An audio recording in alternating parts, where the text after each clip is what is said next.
Em paz seja com teu coração. Todos vocês, em nome de Jesus. Eu espero de todo coração, essa tem sido a minha oração também, hoje poder responder. Eu quero ser resposta de Deus para alguma oração que você tenha feito ou está fazendo. É isso que eu quero fazer hoje. A expectativa do meu coração é ser assim, uma resposta do Pai para a tua oração. Uma oração que você já faz há algum tempo, quem sabe você está até fazendo nesse momento. Oração é tudo. Alguém diz que nós somos oxigenados pela oração. Na verdade, quando nós nascemos de novo, quando nós nos convertemos, os primeiros ensinos, acho que as primeiras coisas que a gente começa a praticar, quase que conscientemente, é a oração, né? A gente começa a falar com Deus, né, Marlene? Começa a falar desde sempre com o Senhor. E a gente quer crescer em oração, a gente quer aprender a orar, né? Embora a Bíblia diga que a gente não sabe orar como convém, a gente insiste em orar. A gente quer orar. E Deus colocou algo no meu coração já há algum tempo, mas veio amadurecendo. Nesses dias eu quero repartir com você exatamente o que Deus tem me falado. Eu fiz uma pergunta ontem, se você sabe o que Deus... ou melhor, você sabe o conteúdo, você sabe exatamente aquilo que você está pedindo a Deus, qual é a tua oração? Você sabe o que você está orando? E também enviei para o meu amigo Luciano, que depois ele manda lá para a Serra, né? Que eu sei que passa lá no Flavinho, né? É o CEO da mídia. Então eu fiz uma frase: Deus pode estar respondendo agora mesmo as suas orações, né? Mas eu não completei de propósito, tá, amado? Essa frase tem um complemento. Ele escreveu lá: Deus pode estar respondendo agora mesmo as suas orações. Só que a conclusão dessa frase é a seguinte: mas não do jeito que você esperava. Espero ser claro, né? Deus pode estar nesse exato momento respondendo às suas orações, mas não do jeito que você esperava que ele respondesse, porque Deus responde às nossas orações. Você diz amém ou não? Porque oração não é só falar, oração é também ouvir. A oração, para ela ser plena, você fala e você ouve. Eu até aconselho os irmãos, e se você já leu aquele livro Aquietai-vos, você vai ver que eu aconselho muito a ouvir mais do que falar na oração. A própria Bíblia orienta você a ser mais ouvinte do que falante quando você se achega a Deus. Se aproximou do Senhor, coloca o ouvido para ouvir, porque na verdade a chave de tudo é ouvir Deus. Por quê? Porque nem só de pão o homem vive, mas de toda palavra que procede da sua boca. Na verdade, nós oramos para ouvir. Nós falamos com Deus para que Deus tenha uma palavra para nós, que nós vivemos por essa palavra. Na verdade, irmãos, o cristão, ele depende da palavra para tudo. A palavra está presente na nossa vida de forma contínua. Você vê que todo o nosso relacionamento saudável gira em torno da palavra. O que não é saudável é Flamengo, Fluminense, aquelas coisas que não vai agregar nada à tua vida. Mas quando é saudável, a palavra está ali. É a palavra, porque é o alimento da nossa vida. A gente come a palavra de Deus. Jesus, ele se alimentava dessa palavra, porque ele disse que a minha comida consiste, João 4,34, consiste em fazer a tua vontade, e ninguém faz a vontade de Deus sem conhecer a palavra de Deus, que Deus está falando com você, né? É o teu alimento maior. Mas a palavra de Deus, o salmista diz, é lâmpada para os nossos pés, é luz para o nosso caminho. Ou seja, quando Deus fala, eu vejo agora, quando Deus fala, eu vejo amanhã. Deus falou, tudo acontece quando Deus fala, inclusive a nossa fé. A fé, ela vem pelo ouvir, e o ouvir vem pela palavra. Se Deus fala, você tem fé. Se Deus não fala, você só se move na tua presunção, no teu otimismo, mas não na pura fé. a pura fé depende de uma palavra de Deus. Quando alguém diz, eu creio, eu digo, o que Deus falou para você crer? Eu tenho essa palavra. Então, se você tem a palavra, você tem fé. Se você não tem a palavra, você não tem fé, coisa nenhuma. Você tem boa vontade, intenção. A palavra que gera fé. E a fé é a vitória que vence o mundo. A fé é o nosso escudo. A fé e por aí vai. Então, você vê a importância da palavra, de ouvir Deus, né?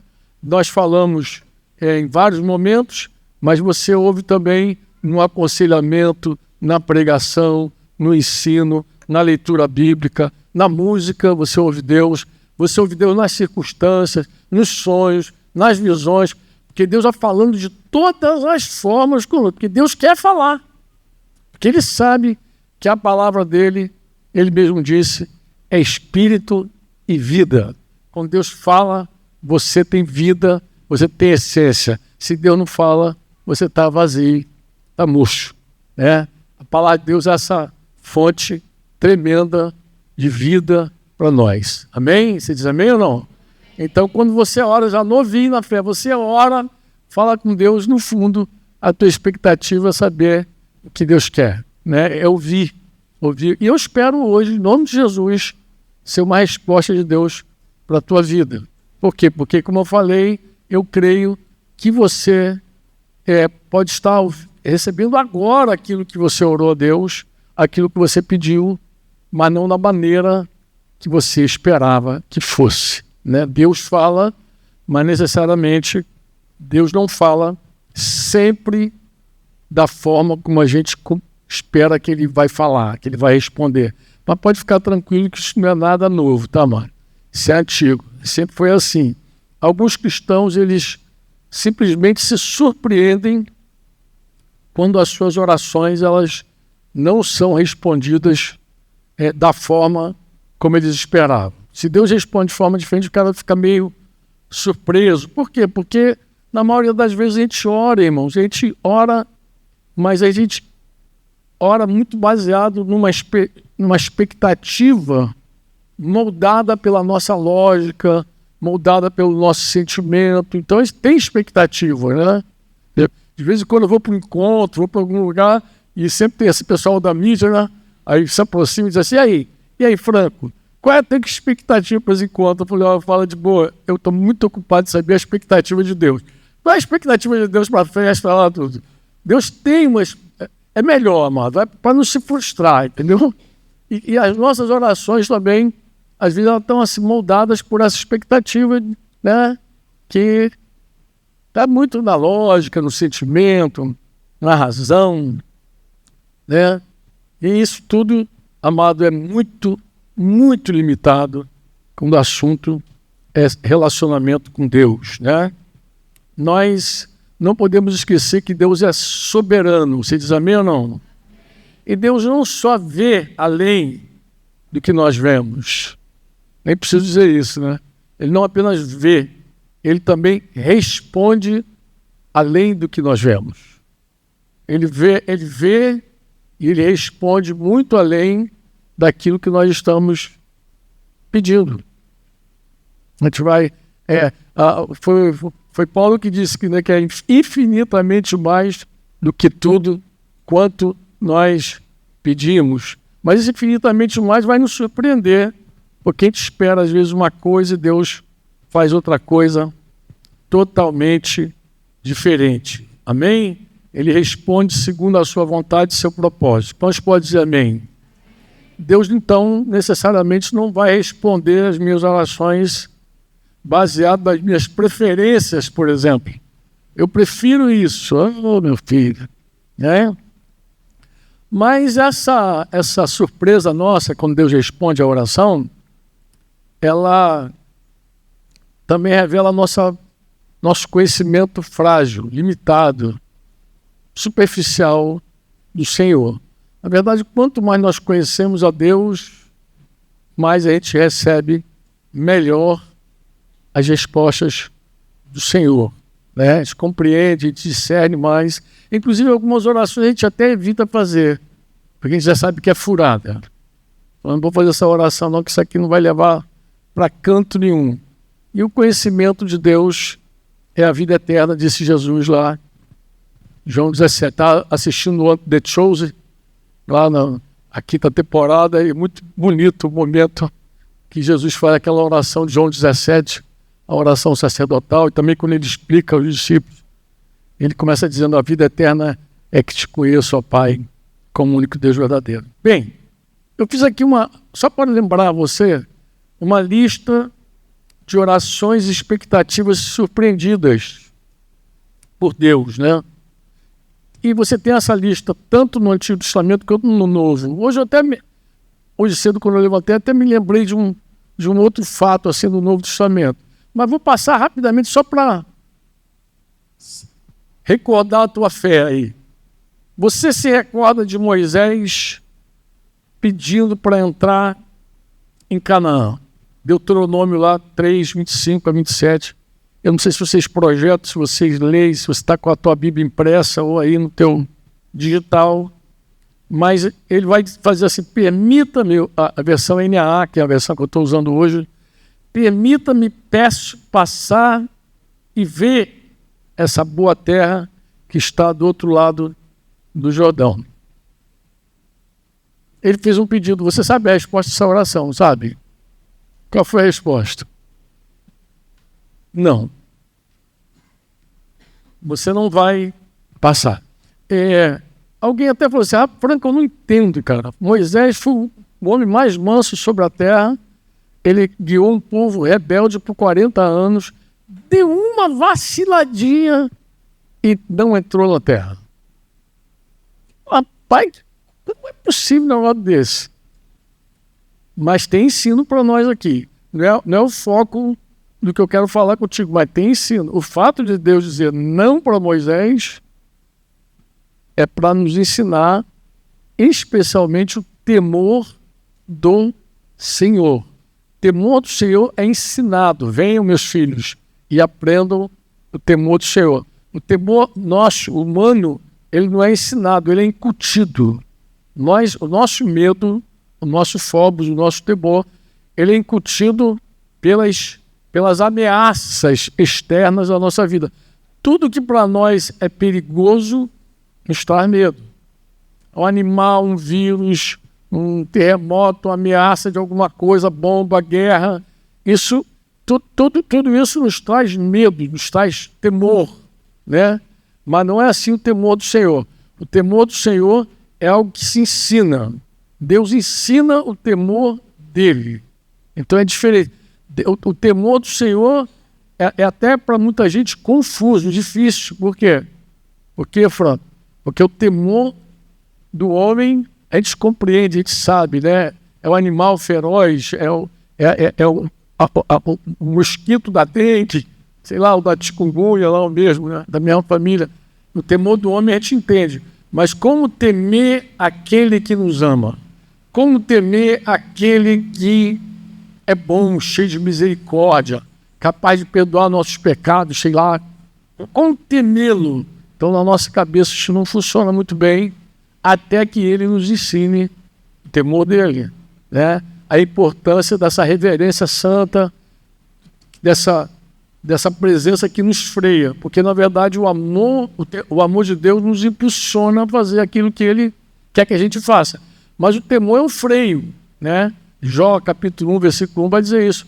Vai dizer que havia na terra de Uz um homem cujo nome era Jó, e ele era íntegro de coração, reto, mas ele era temente a Deus, se desviava do mal.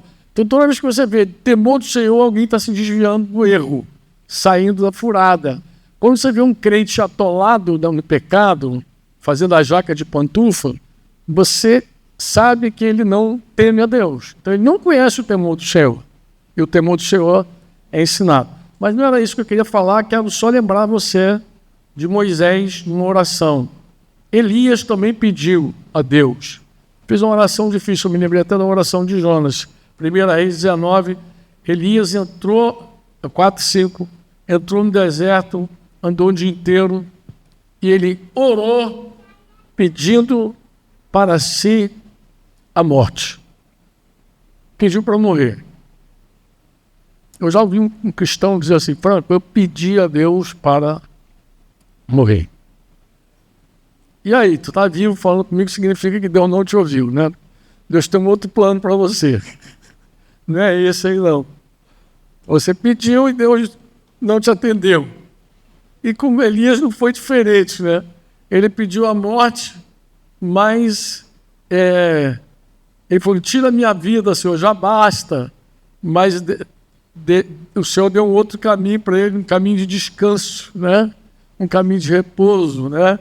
E aí no versículo 5, diz que deitou-se e dormiu, um anjo tocou nele e disse, levante-se e coma, eu tenho algo para ti, tu não vai morrer, não é hora de morrer, é hora de andar, de lutar, eu tenho um negócio para você ainda, não é a tua hora. Engraçado que Elias não morreu, né, gente? Já parou de pensar nisso? Você que gosta? Você curte, né? Ele não morreu. Está aí uma oração que Deus nunca atendeu. Elias foi de morrer, porque Deus literalmente o arrebatou, tomou para si. Espetacular isso. Amém? Quer ver uma oração interessante também? A oração de Ana. Ela pediu um filho a Deus, você lembra lá, de 1 Samuel 1, 10, 11. Mas o Senhor, Ele não apenas deu um filho para ela, Ele deu um filho que ela acabou não cuidando dele. Deu um profeta, né? Deu um juiz. Não, é meu, mas não é meu, igual o neto, né? Neto, eu digo isso. Você ama muito o neto porque ele é teu, mas não é teu, entendeu? Você olha para ele e pensa que é teu, mas aí o pai leva, a mãe leva, tu fica, meu Deus. Por isso que os avós ficam tudo derretidos, entendeu? E assim, Davi também fez uma oração com jejum, inclusive, né? 2 Samuel 12, você conhece a história, quando Davi jejuou pela vida do filho. Ele orou, ele jejuou, clamou a Deus, mas Deus não respondeu a ele. O filho que ele teve com Betseba mais tarde se tornou Salomão. Salomão se tornou o sucessor do trono de Davi. Mas o Velho Testamento tem várias orações que Deus não responde do jeito que você espera, mas no Novo Testamento tem uma lista grande também. Esse aqui eu estava me lembrando ontem, quando escrevi aqui esse esbocinho rápido para você, Tiago e João lá, os filhos do trovão, os Boanerges lá, de Lucas 9, eles queriam pedir fogo do céu, lembra? Que descesse fogo do céu lá, versículo 54, 55. Senhor, queres que mandemos descer fogo do céu para os consumir lá, os samaritanos? Mas Jesus repreendeu eles, vocês não sabem de que espírito vocês são. Mas uma hora o cara quer fogo do céu. Eu percebo que às vezes a gente também pede a Deus assim, que Deus queime, que Deus destrua alguma coisa que Deus não quer destruir, que Deus não quer queimar, que Deus vai fazer diferente, não vai ser do nosso jeito. Maria e Marta também tinham uma expectativa, quase que uma oração. João 11, Senhor, se o Senhor estivesse aqui, meu irmão não teria morrido, né? Versículo 21 do capítulo 11, versículo 40, tanto uma quanto a outra tinham a mesma conclusão. Se tu estivesse aqui, meu irmão não teria morrido, mas o Senhor fez algo totalmente inusitado, totalmente diferente da expectativa, quem sabe. Eu vou falar da oração porque elas fizeram um rogo a Jesus, elas pediram para ele vir, enviaram uma oração, uma mensagem, venha porque teu amigo, aquele que tu amas, está doente, está padecendo, e Jesus simplesmente não foi na hora delas, no momento que elas esperavam, mas ele chegou na hora certa, como diz aquela canção antiga, aí só os mais velhos, só Márcio e outros aí vão lembrar aí, não, essa ainda é tão velha não, Márcio, essa não é do teu tempo, sua hora é perfeita, sua maneira, a mais linda, já é renascer, já é mais para cá, já tem uma galera que conhece, quando é Márcio aí tem que voltar um pouquinho mais no tempo, lá no tempo do novo som aí, tem que ir lá na época do long play. Mas Marta e Maria, João Batista, né? Pedro, a mãe dos filhos de Zebedeu, que também pediram, Jesus falava com ele diretamente, né? Lá de Mateus 20, 21, pediu para os filhos sentarem uma à direita, outra à esquerda, uma oração dela, pediu ao Senhor, falou com o Senhor, Quando tu voltar, ó, filho, uma à direita, outra à esquerda, a uma desse jeito, mas o Senhor simplesmente... Agora, uma oração do Novo Testamento que me toca muito é a oração de Paulo, de 2 Coríntios 12. Por que te toca, Franco? Porque ele diz que, versículo 8 e 9, diz que ele, por conta de um espinho na carne, ele pediu a Deus 3 vezes que Deus tirasse aquele espinho dele. Então ele tinha um espinho na carne e por 3 vezes ele pediu e Deus respondeu a ele a oração dele, mas não tirando o espinho. Não tirando. Deus respondeu dessa forma: a minha graça te basta, é suficiente para você, porque o poder se aperfeiçoa na fraqueza. Então não é uma resposta que Paulo gostaria que fosse. Porque ele pediu para quê? Para tirar o espinho. Ele foi claro, eu pedi para tirar. Mas Deus respondeu de outro jeito. Deus não respondeu do jeito que eu pedi a ele. Eu pedi para tirar e ele me deu uma outra palavra, mas tem sentido o que Deus está falando. Por que tem sentido, Franco? É simples. Se você pegar o versículo 7 do capítulo 12, você vai ver que Paulo, no versículo 7, o iniciozinho do versículo 7, ele vai dizer que é para que eu não ficasse orgulhoso. Aí basta, vou apelar para você. Essas 2 semanas nós participamos de 2 aniversários, né? Eu estava até pensando na vida pastoral, como é que é complicada, né? Vida pastoral é complicada. Um aniversário nos Estados Unidos, outro lá em Padre Miguel, a capital do samba. Então, assim, um extremo ao outro, né? É de um extremo ao outro. Sai de um extremo, uns 50 anos lá nos Estados Unidos e 57 ali em Padre Miguel. Mas foi muito interessante, porque nas 2 experiências de aniversário, eu tive que pegar o violão, Márcio. Por isso que eu falei quando eu vi Márcio, falei, bom, Márcio, me lembrei de você esses dias, Bessa, porque a maioria das canções que eu estava tocando ali, Márcio me ensinou, né? Falei, essa aqui é o Márcio que me ensinou. É tudo velha também, né? Tudo daquela época, velhinho, velho. Mas eu peguei aqui uma canção, Márcio. Essa ele teve que me ensinar mesmo, por quê? Porque foi assim, numa viagem ao interior de Minas Gerais, lá em Uberlândia, eu vi um grupo tocando essa música, e essa música eu já procurei tudo que é lugar, YouTube, todas essas plataformas, não encontrei. Que é uma música com uma oração, tudo a ver, né? 4 frases a oração. Jamais falte em mim, Senhor, a tua graça, jamais falte em mim, Senhor, o teu amor, jamais falte em mim a comunhão com o teu Espírito e jamais falte em mim a comunhão com os meus irmãos. Só isso, nada mais que isso. E esses dias agora peguei a viola de novo e soltei lá para cantar essa canção, mas no final, o aniversário dele falou, não, já que tu tá aí, tu vai falar. Aí já viu, né, que já que tá aí vai falar. E eu aproveitei a carona na música e eu falei, cara, esse é o que eu espero para mim, espero para você, meu pedido para você, aniversariante. Mas para pensar, falei com ele, quando você pede assim, jamais falte em mim, Senhor, a tua graça, diga comigo, jamais falte em mim, Senhor, a tua graça. Esse pedido, ele precisa ser bem compreendido. Você está orando, não pode me faltar graça, Senhor. A tua graça é que me faz viver. A tua graça é melhor que a vida, né? Tu pode lembrar tudo sobre a graça. Não pode me faltar graça, mas para não te faltar graça, você não pode se ensoberbecer, ficar orgulhoso. Porque Deus resiste aos soberbos e Deus dá graça aos humildes. Como já tenho dito, não é a tua teologia que traz graça. Deus não dá graça aos teólogos, Deus dá graça aos humildes. Por mais que você se encha de teologia da graça, supergraça, hipergraça, se você for uma pessoa soberba, você vai ser resistido por Deus. Deus vai ser teu inimigo. Ao invés de te levantar, de te sustentar, de te carregar no colo, ele vai te abater, te humilhar. Por quê? Porque Deus resiste a todo soberbo, né? Qualquer um.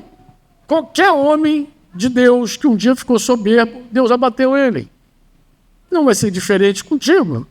E não foi diferente com Paulo. Aí Paulo está dizendo lá, 2 Coríntios 12, e para que eu não ficasse orgulhoso com a grandeza das revelações, foi-me posto um espinho na carne, mensageiro de Satanás, para me esbofetear, a fim de que eu não me exalte. Era algo que humilhava aquele homem completamente. Os teólogos querem descobrir que espinho é esse. Eu não estou nem aí para saber que espinho é esse. Eu só sei o efeito do espinho. Abatia aquele homem, humilhava. Isso que interessa, o resto não tem pressa. Ó, é só isso que interessa. Saber que Deus humilhou ele. Para quê? Para que a graça não fosse embora. Então você pede agora a Deus, Senhor, me dá graça. E Deus responde com um espinho na tua carne. Você tem que estar disposto a ser humilhado, pô. Estamos chegando onde eu quero agora. Você pede as coisas a Deus, eu vou dizer para o irmão lá, irmão, a hora que você pede algo a Deus, Senhor, eu quero sabedoria. Quantos querem sabedoria? Você quer sabedoria ou não quer sabedoria? Oh, coisa linda. Não é sobre isso aqui, quer sabedoria. Oh, glória. Mas e quanto custa a sabedoria? Não, sabedoria é de graça. Salmos 111, 10. O temor do Senhor é o princípio da sabedoria. O temor do Senhor é o princípio da sabedoria. O que ele está dizendo? Você pode ir para Provérbios 9, 10, é a mesma coisa. O temor do Senhor é o princípio. O que ele está dizendo? Ele está dizendo que se você quer sabedoria, você vai ter que aprender primeiro vai ter que aprender a se desviar do mal. O temor do Senhor. Um sujeito que não se desvia do mal é tolo. Ou vou usar uma outra expressão também, mais suave, mas é falta de sabedoria também, ingênuo. A Bíblia mais antiga, a versão mais antiga, usava simplices. Simples no sentido de assim, tem dois tipos de pessoas que não têm sabedoria. O perverso, que é um tolo, você desprezou a sabedoria, e tem o sem sabedoria porque é imaturo. Porque é ingênuo, imaturo, a palavra ingênuo de natural, de tolo. Mas na verdade não é que ele é inocente. Ele é um tolo mais respeitoso, assim. Então, para eu chamar Luciano de tolo, é agressivo tolo, né? Tolo, você escolheu ser tolo, você desprezou a sabedoria do Senhor. Mas eu não penso assim de um cristão. Eu penso que o cristão, quando é tolo, na maioria das vezes é tolo porque não cresceu, não desenvolveu, não amadureceu, é ingênuo, mas também não tem sabedoria. Mas para aprender a sabedoria, tem que aprender o temor do Senhor. Olha que coisa curiosa. A mulher que teme o Senhor, essa será louvada. Por que a mulher que teme o Senhor será louvada? Porque a mulher que teme o Senhor é uma mulher cheia de sabedoria. A mulher sábia edifica a sua casa. E a tola destrói com as próprias mãos. Então, se alguém pede sabedoria a Deus, filha, você vai ter que aprender a frear tua boca, teus lábios. Vai ter que ganhar teu marido sem palavras. Como está escrito. As mulheres santas, as sábias. Você vai aprender o temor do Senhor. Se você não aprende o temor do Senhor, não tem sabedoria nenhuma em você. Você pode ser eloquente, você pode falar bonito, você pode escrever bonito, você pode ter vários talentos, dons, mas não a sabedoria. Porque a verdadeira sabedoria consiste em temer ao Senhor. Quem consiste, diz o provérbio, em rejeitar o mal e aborrecer o mal. É nisso que está a sabedoria. A sabedoria é dizer não para tudo que é ruim. E tudo que é ruim é tudo. Tudo que não agrada a Deus é ruim, é tudo que você não tem que odiar. Tem que odiar. E não é simples assim como parece. A gente não aprende. Você diz amém ou não amém? Vou abrir aqui rapidinho, já está aberto, facilitado a minha vida já aqui, coisa boa. Bem,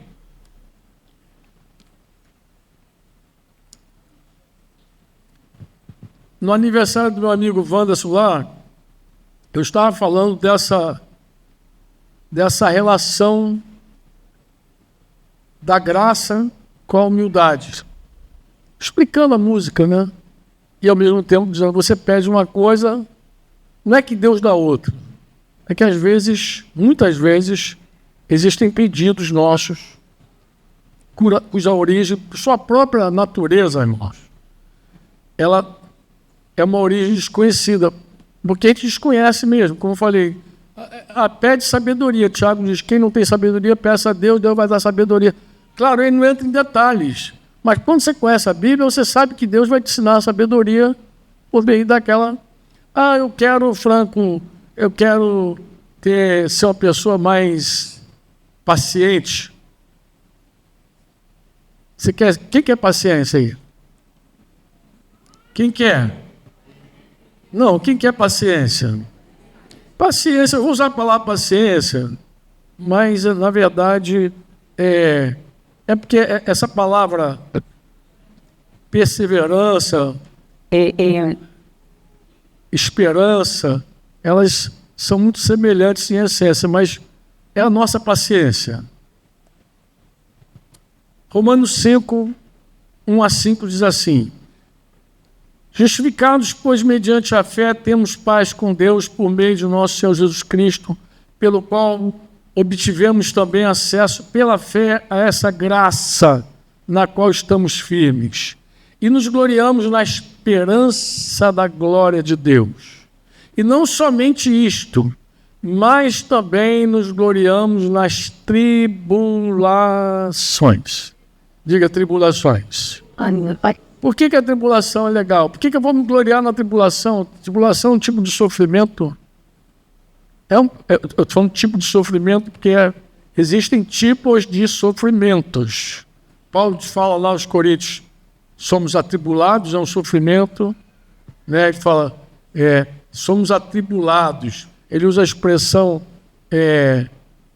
perplexo, ele usa a expressão abatido, ele usa a expressão perseguido.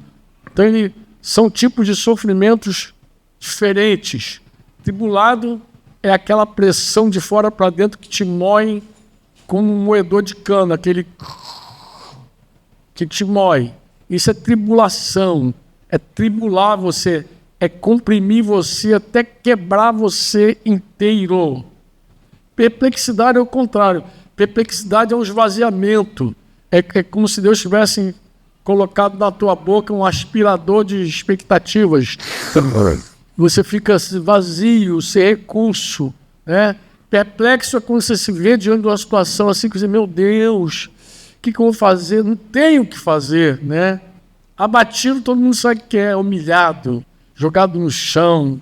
Você foi humilhado, como se você experimentasse uma grande derrota, uma vergonha muito grande, né? Por alguma coisa que aconteceu na tua vida, na tua família, tal. E perseguindo, todo mundo conhece também o que é uma perseguição, embora a gente nunca provou uma boa perseguição ainda. Mas o que Paulo está dizendo? Que ele se gloria na tribulação, sabendo que a tribulação produz perseverança. Opa! Então, se eu pedir perseverança, Deus pode me trazer a tribulação? É isso que ele está dizendo? Não, só ouvi um sim fraquinho desse lado feminino, não é possível. Só as meninas dizem assim, cadê os homens? Oh, sim, tá pior do que o irmão lá da festa. Sim, diga sim. Você pede perseverança e Deus pede tribulação, pô. Mas não só isso. Ele vai dar uma lista de coisas, vai dizer, a tribulação produz perseverança e a perseverança produz experiência. Eu quero ter uma experiência. Opa! E a experiência produz esperança, que é aquela âncora que não nos deixa à deriva na hora da angústia. Misericórdia. É assim? Você pede uma coisa e Deus está te dando, mas não do jeito que você esperava que fosse. Seria tão mais simples, seria, mas não é, querido. Deus quer transformar você no caráter de Jesus, só isso. A mim é você, então não vai ser desse jeito. Eu lembro quando eu era novo convertido, Houve um tempo, claro, que eu queria... Todo novo convertido quer mudança, né? Mas as minhas mudanças primeiras eram externas, né? Eu me converti todo enrolado, endividado, todo cheio de problema. Para variar, né? Não era só os vícios, os adultérios, não. Isso aí era um pacote. Isso aí também tu experimenta perdão, se arrepende, tu sai do troço. Mas tem coisa que segue você, e as dívidas, e o jolo, e o nome do SPC. Isso não é como um perdão de Deus ou um perdão da esposa, né? Isso é a coisa mais séria. Você diz amém ou não? O negócio tem que ser administrado. Eu estava ali todo encalacrado e tal, mas eu percebi uma coisa. Eu falei, eu não preciso só de mudança externa, eu preciso de uma transformação interna. Deus falou comigo. Porque Deus fala. Você diz amém ou não? E quando você fala, quando Deus fala, você pede. E eu entendi isso. E a minha oração era uma música, essa do Tempo do Macho. Eu quero ser Senhor. Oh, pensa.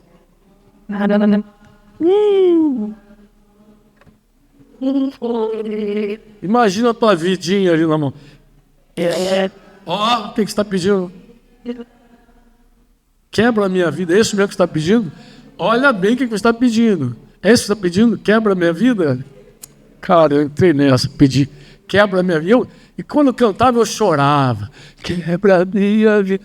Rapaz, quando Deus começou a quebrar, aquele primeiro quebrantamento de novo convertido, meu amigo. Eu lembro que teve uma noite que eu só chorava. Eu não entrei em pânico, nada, sabe por quê? Porque no meio do meu clamor ali de choro e tudo, o Espírito Santo me lembrou essa música. E falou, mas você que pediu. Eu falei, é verdade, foi eu que pedi.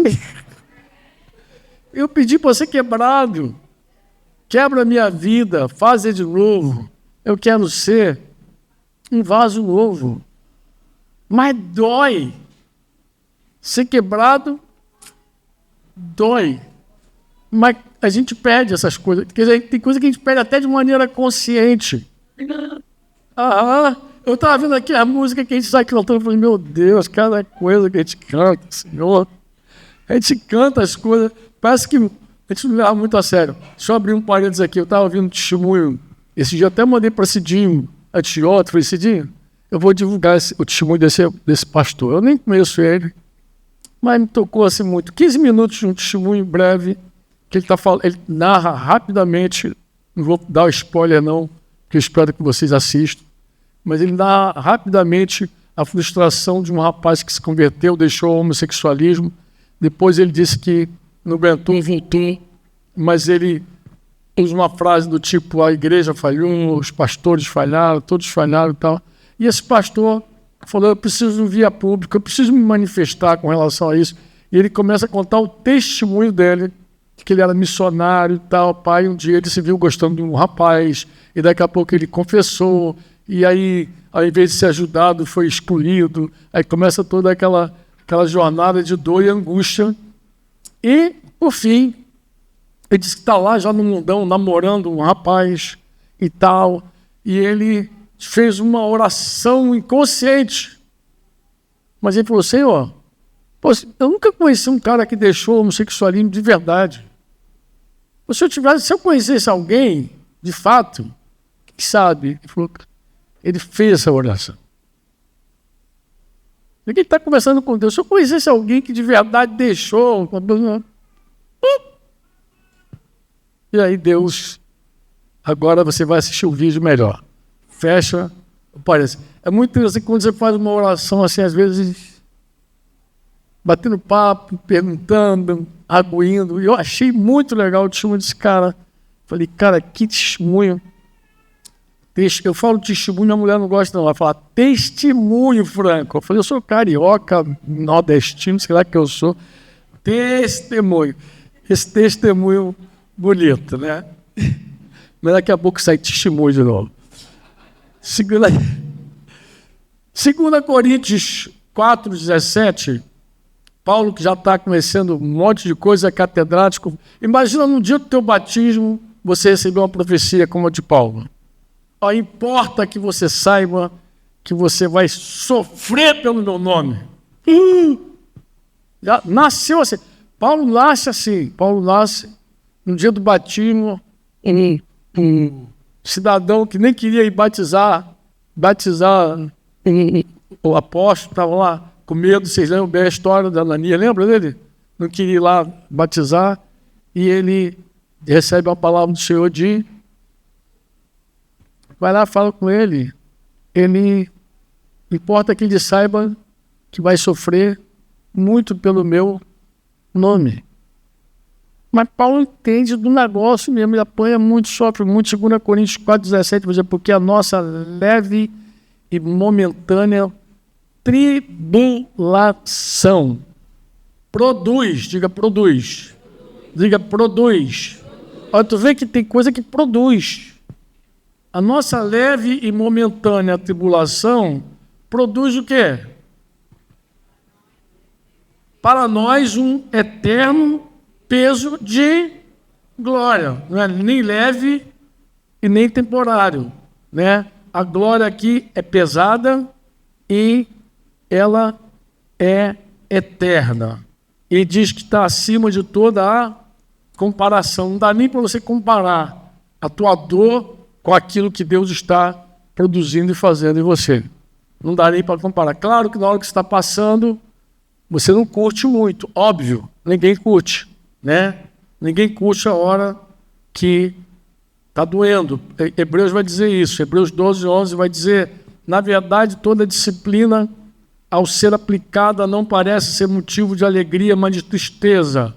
Porém, mais tarde, produz, diga produz, fruto pacífico. Então, no primeiro momento, a gente não vê nada, só dor, angústia, parece que é um labirinto, parece que é uma coisa difícil, mas depois a gente pode dizer, como o salmista disse, foi-me bom ter passado pela aflição para que eu aprendesse seus decretos. Então tem uma hora que não vale nada para nós, é dor, é confusão, mas depois você diz: Senhor, foi bom esse negócio, hein? Eu já não sou a mesma pessoa. Vou falar com meu amigo Cidinho, vocês não conhecem ele não. José Cisne Menezes Filho, é o nome dele. Vocês não conhecem. Nós conversávamos com ele essa semana e estava dizendo: Cidinho, você não é mais a mesma pessoa que eu conheci. Conheci já há muitos anos, né? Desde que a Ana Paula era criança. Eu disse: você já não é mais o mesmo homem. Talvez até agora mude de cidade, porque o principal já começou a mudar. Talvez mude até o ministério. Talvez até o ministério que você fez até aqui não seja mais esse. Talvez Deus tenha que dar um outro trabalho para você, porque você já não é mais a mesma pessoa que era. Agora, não preciso dizer também que a moeda... Não é a moeda não, irmão, a moenda. Isso é um fato antigo com um amigo, já está no Senhor já. Moisés Cavaleiro disse que uma vez ele estava numa congregação com a irmã, disse assim: eu vi o pastor numa moeda. Ele achou que era moeda, ficou feliz. Ô, glória a Deus. Não, é moeda, não, é moenda. Ele: opa, misericórdia, moeda. Não é moeda, é moenda. E a moeda sempre produz algo mais excelente. Você diz amém ou não? Não apenas uma mudança externa, irmão. Deus quer uma transformação interna. Quantos podem dizer amém? Tiago 1,3 diz: sabendo que a provação da fé que vocês têm, diz, produz. Diz, produz. Vamos dizer, produz perseverança. Eu não sei, amados, o que você está pedindo. Mas eu sei o que produz. Vou contar aqui um testemunho para você. Posso contar um testemunho rapidinho? Posso? Tenho? Vocês me suportam? Bem, você lembra que eu falei que novo convertido eu vivia muito atribulado, endividado, todo arrebentado? E parte dos meus problemas passava pela agiotagem. Ou seja, a pior coisa da vida é dever. E pior do que dever é dever agiota. De vez em quando eu pego os irmãos aí preso a Jota, eu sei o que é isso. Eu falei, cara, isso é uma desgraça. Que a Jota, inclusive, ameaça, né, Denise? Denise grávida, foi uma Jota lá em casa, me ameaçar, grávida de Débora. Eu lembro que um dia eu estava muito angustiado e fui ver minha mãe antes de ir para o quartel, passei para ver minha mãe. E minha mãe, ela sofria comigo sempre. Mãe sofre sempre com filho. Quantos entendem aí? Diz amém. Mãe é assim, né? Ver o filho sofrer, sofre também. E aí minha mãezinha estava muito triste, porque um dos ajotos passou lá na casa da minha mãe para me procurar, mas eu já tinha casado, eu estava fora dali. Minha mãe, ele casou e não quis dar o endereço para ele. Claro, né? Cara com más intenções. Mas minha mãe estava muito arrasada. Quem conheceu minha mãe, conheceu minha mãezinha, conheceu, Dona Daura, muito arrasadinha, quebrada. E ela era nova, convertida, assim como eu. Ela ficou muito triste com a situação. Fulano veio aí, tá. E eu saí dali fazendo uma oração. Eu fiz uma oração que entraria num livro, se eu escrevesse um livro sobre orações. Esse capítulo ia ser assim, orações que eu nunca deveria ter feito. Seria o capítulo desse livro. Falei capítulo, deixa eu abrir um outro parênteses aqui. Dia 8 de agosto eu vou estar aqui na livraria da Travessa, no Barra Shopping, com algumas moças. Mandei o link aí para a Suzy, mandei o link para a Ana Paula. Está no ar, né? Então, eu acho que ainda tem vaga. São poucas vagas, mas a intenção é conversar sobre o livro. A entrada é comprar um livro lá na livraria Travessa. Chegou lá, comprou um livro, tá? Dia 8, 19, mas eu espero lá para as 20 horas a gente está batendo um papo assim, um papo franco, né?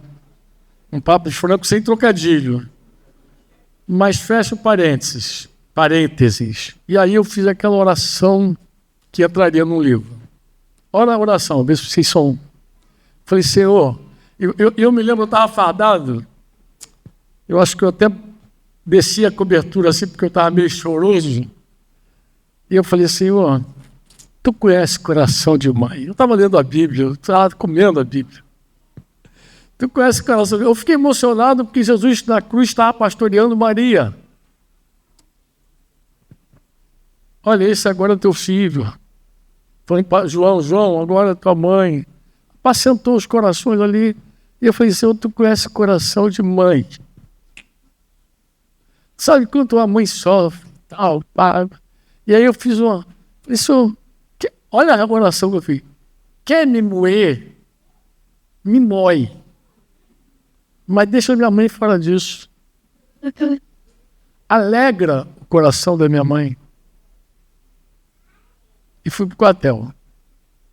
Na volta, passei para ver minha mãe.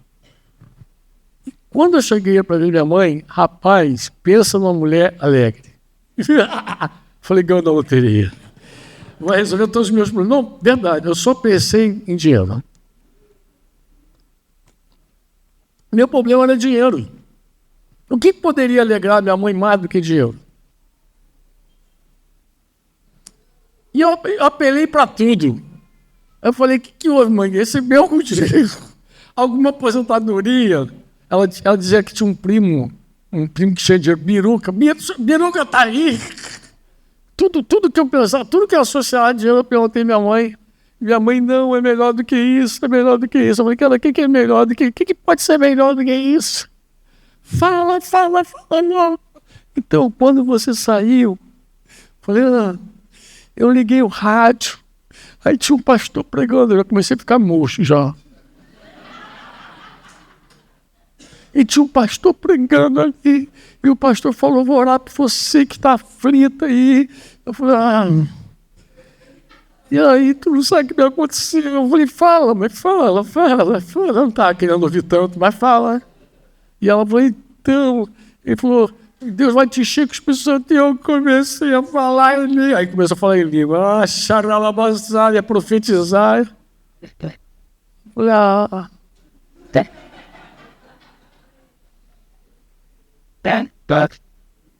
Olha, irmãos, eu nunca tinha visto minha mãe alegre enquanto eu estava triste na minha vida. Nunca, até aquele dia.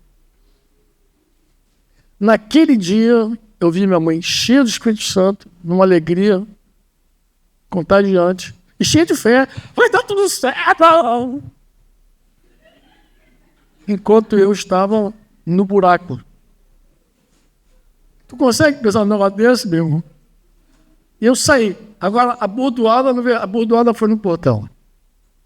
Na hora de ir embora, me despeço dela, estou saindo murcho. Aquela alegria assim. E o Espírito Santo falou comigo. Ela é capaz de se entristecer contigo todo tempo. Você é incapaz de se alegrar com ela.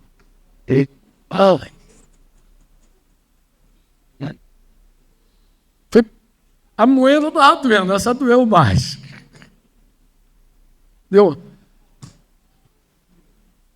São essas coisas que faz a gente entender por que a gente tem que ser triturado, moído e transformado.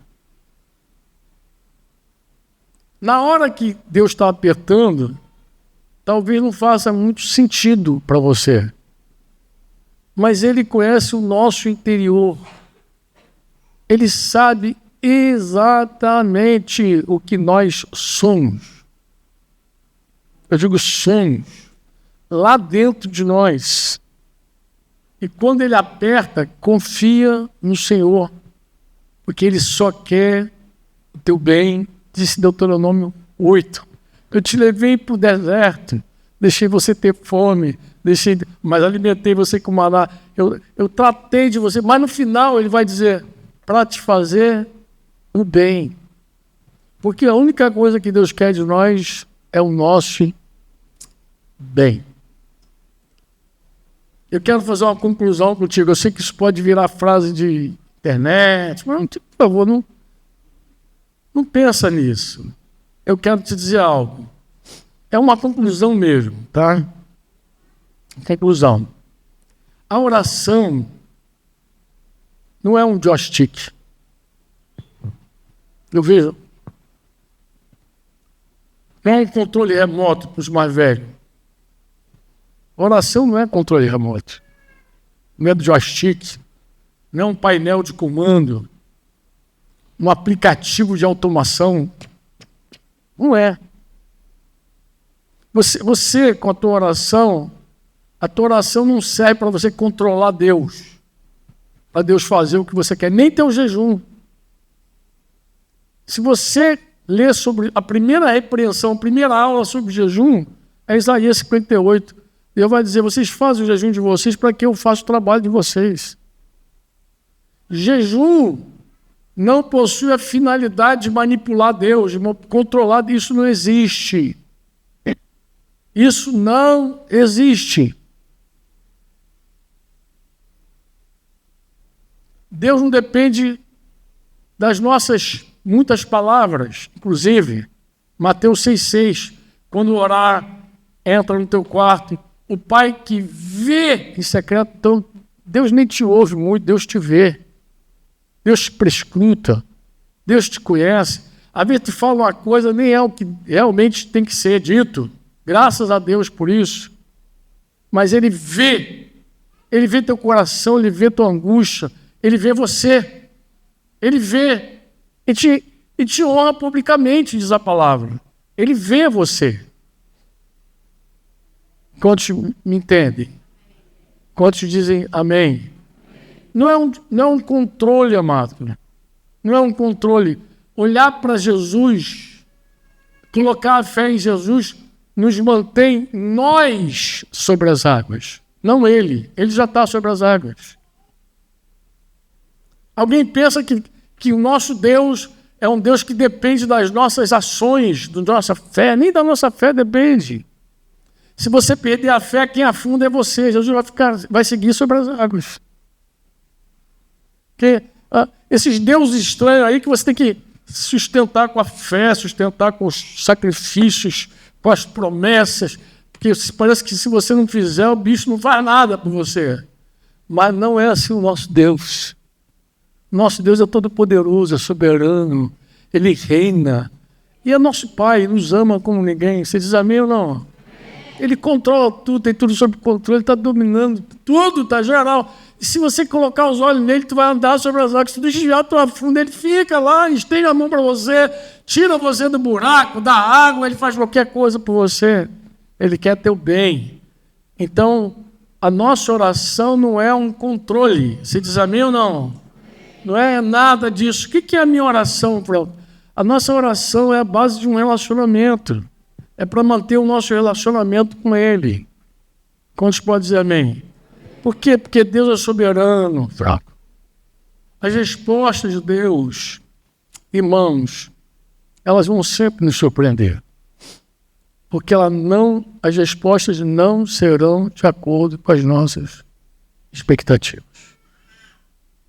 Por favor. Agora mesmo Deus pode estar respondendo a tua oração e você está cego, sem ver. Agora mesmo, estou falando contigo aqui, de repente alguém em casa, Deus pode estar respondendo a oração que você fez. Franco, mas eu não pedi para ser quebrado, eu não pedi para ser vaso novo, eu não pedi nada, eu não peço essas coisas, não sou doido. Não, amado, você não precisa ser doido para pedir as coisas certas, não. Como eu disse, Deus vê. Mas se você é uma pessoa que ora no Espírito, vou abrir aqui um texto de Gálatas 5 que eu li com vocês, a última vez que eu vim aqui, eu tenho quase certeza que eu li. 5,17. Porque a carne luta contra o Espírito, e o Espírito luta contra a carne. Porque são opostos entre si, para que vocês não façam o que querem. Gálatas 5,17. Ou seja, o Espírito que está em você briga com a tua natureza caída, e a tua natureza briga com o Espírito que está em você, mas o Espírito que está em você briga com um propósito claro, para que nós não façamos o que nós queremos fazer.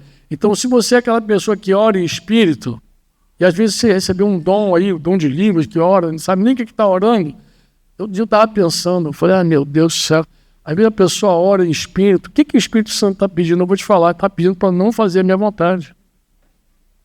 É o que ele está pedindo, porque se ele luta contra a minha natureza, para eu não fazer o que eu quero, se ele orar, eu estou ferrado. Que ele vai orar totalmente contrário à minha vontade humana. Quantos aqui oram em Espírito? E quando o Espírito geme? Diz que o Espírito intercede por nós com gemidos inexprimíveis.